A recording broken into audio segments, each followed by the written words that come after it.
नमस्कार सभी को. Good morning everyone. I am doctor Swapnil. I am a surgical oncologist. Currently, I am the director of oncology department at Upkar Cancer Institute, which is a unit of Upkar Hospital Private Limited in Sundarpur, Varanasi.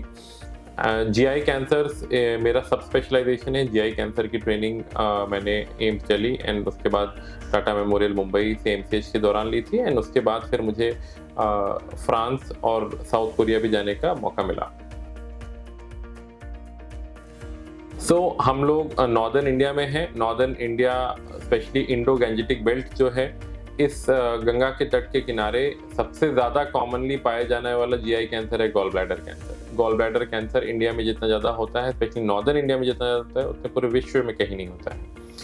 Second most common GI cancer जो मैं देखता हूँ वो बड़ी आंत का cancer, जिसको colon cancer बोलते हैं या रेक्टल कैंसर बोलते हैं, मतलब लैट्रिन के रास्ते का कैंसर. इसके अलावा फिर बाकी कैंसर भी काफ़ी कॉमन पाए जाते हैं, जैसे पैंक्रियाटिक कैंसर या periampullary cancer, stomach cancer, oesophageal cancer. ये सारे जीआई कैंसर्स काफ़ी कॉमनली पाए जाते हैं हमारे रीजन में. तो देखिए, फूड कहीं ना कहीं, हमारा खाना हमारे शरीर के संतुलन के साथ बहुत जुड़ा हुआ है. कुछ चीज़ों का रिस्क जो इन जनरल काफ़ी सारे कैंसर्स का रिस्क बढ़ाता है वो है जैसे रेड मीट का कंजम्पशन. इन जनरल हमारे इंडियन सोसाइटी में रेड मीट का कंजम्पशन कम है, लेकिन फिर भी रेड मीट जब ज़्यादा कंज्यूम किया जाता है उन पॉपुलेशन में देखा जाता है कोलोरेक्टल कैंसर बहुत ज़्यादा देखने को मिलते हैं. कुछ ऐसे ही और एसोसिएशंस हमारे रीजन में गॉल ब्लैडर कैंसर ज़्यादा होने का एक कारण ये भी बोलते हैं कि हमारे यहाँ सरसों के तेल में खाना बहुत ज़्यादा बनाया जाता है, जो कि गॉल ब्लैडर कैंसर से लिंक किया गया है. पूरी तरह से प्रूवन नहीं है बट लिंक किया गया है. इसके अलावा बहुत प्रिजर्वेटिव वाला खाना अक्सर स्टमक कैंसर और इसोफेजियल कैंसर के साथ जोड़ा गया है. नॉन बैलेंस्ड डाइट या आर्टिफिशियल फूड का ज़्यादा प्रयोग इन जनरल किसी भी कैंसर को ज़्यादा बढ़ाता है.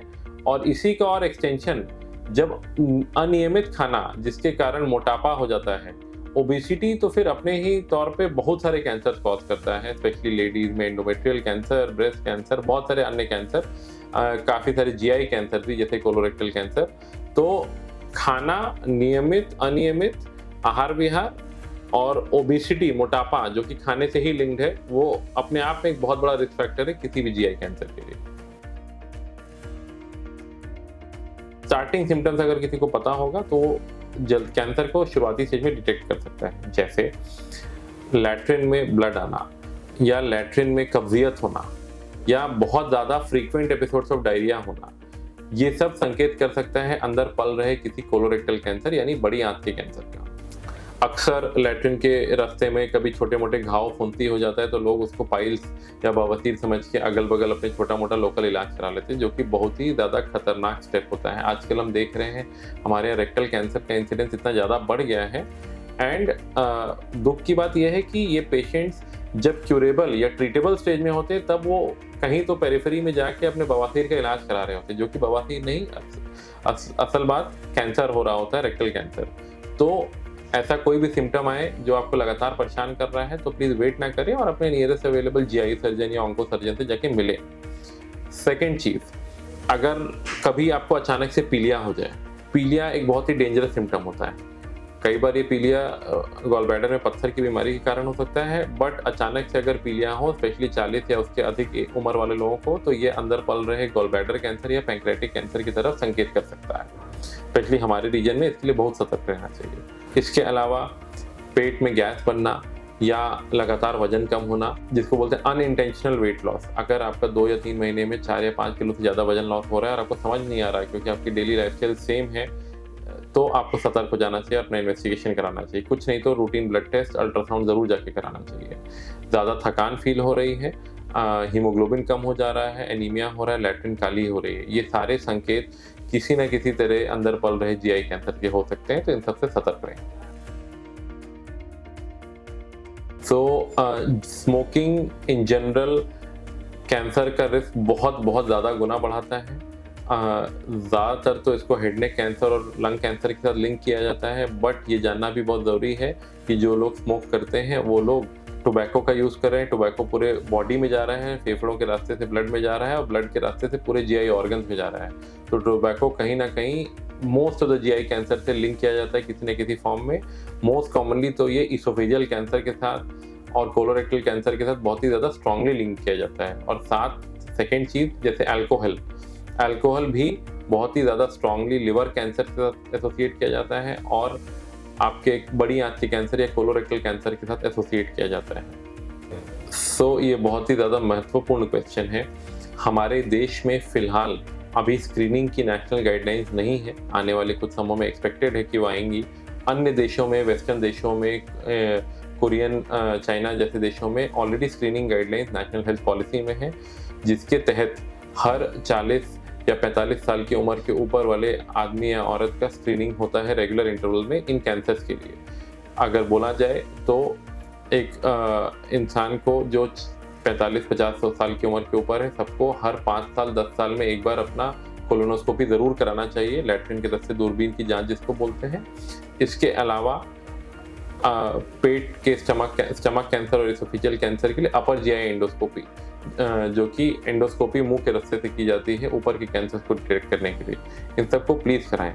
इनके अलावा कभी भी कोई छोटे मोटे सिम्टम्स आए गैस जैसे और ये जो नॉर्मल ज़िंदगी में होते हैं, अगर लगातार परेशान कर रहे हैं तो भी आप रूटीनली अपना अल्ट्रासाउंड करा सकते हैं, जिसमें आपको कुछ सिम्टम्स जल्दी कैच में आ सकते हैं।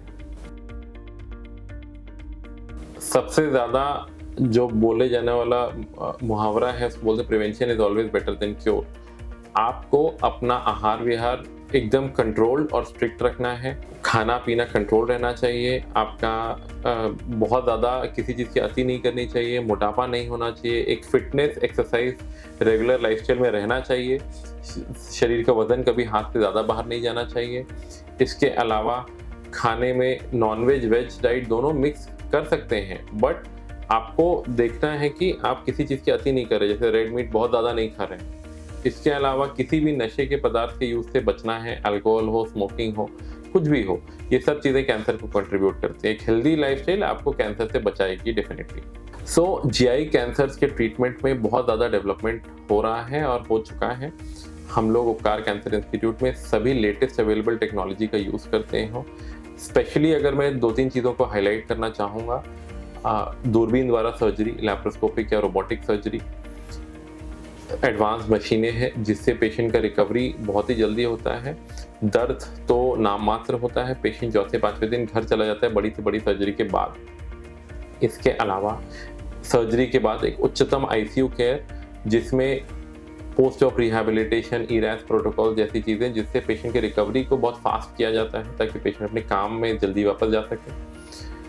टेक्निक्स की और बात करें तो कुछ इनोवेटिव प्रोसीजर्स जैसे sentinel lymph node biopsy, indocyanine green dye का यूज़, ये सारी चीज़ें यूज़ हो रही हैं। और in addition even advance cancer की सर्जरीज जैसे स्टेज 4 कैंसर जो मोस्ट ऑफ द प्लेसेस पे इनक्यूरेबल बताए जाते हैं, उनका भी हम बहुत एडवांस टेक्निक से इलाज कर रहे हैं। जैसे कुछ सर्जरीज होती हैं साइटोरेक्टिव सर्जरी और हाइपेक सर्जरी, पेट में गर्म कीमोथेरेपी का घोल दिया जाता है, वो मशीन्स भी पूरे पूर्वांचल में सिर्फ यहीं पर अवेलेबल है और इनका हम यूज़ कर रहे हैं लगातार, ताकि वो कैंसर्स जो इवन स्प्रेड हो चुके हैं उनको भी हम सही चयन के साथ अप्रोप्रिएट मल्टी मोडालिटी ट्रीटमेंट में अच्छा ट्रीटमेंट दे सकें। मेरा एक ही एडवाइस है, अपने खाने में, खान पान में रेगुलर बैलेंस हर चीज़ों का सेवन करें। इन जनरल इंडियन डाइट को काफ़ी बैलेंस डाइट मानी जाती है। वेजिटेरियन है तो वेजिटेरियन में प्रोटीन, कार्बोहाइड्रेट और फैट्स को बैलेंस करके चलें। इसके अलावा अपना नॉनवेज अगर खाते हैं तो रेड मीट को भी कम से कम कंज्यूम करें ताकि आपके कैंसर के रिस्क को ना बढ़ाएं।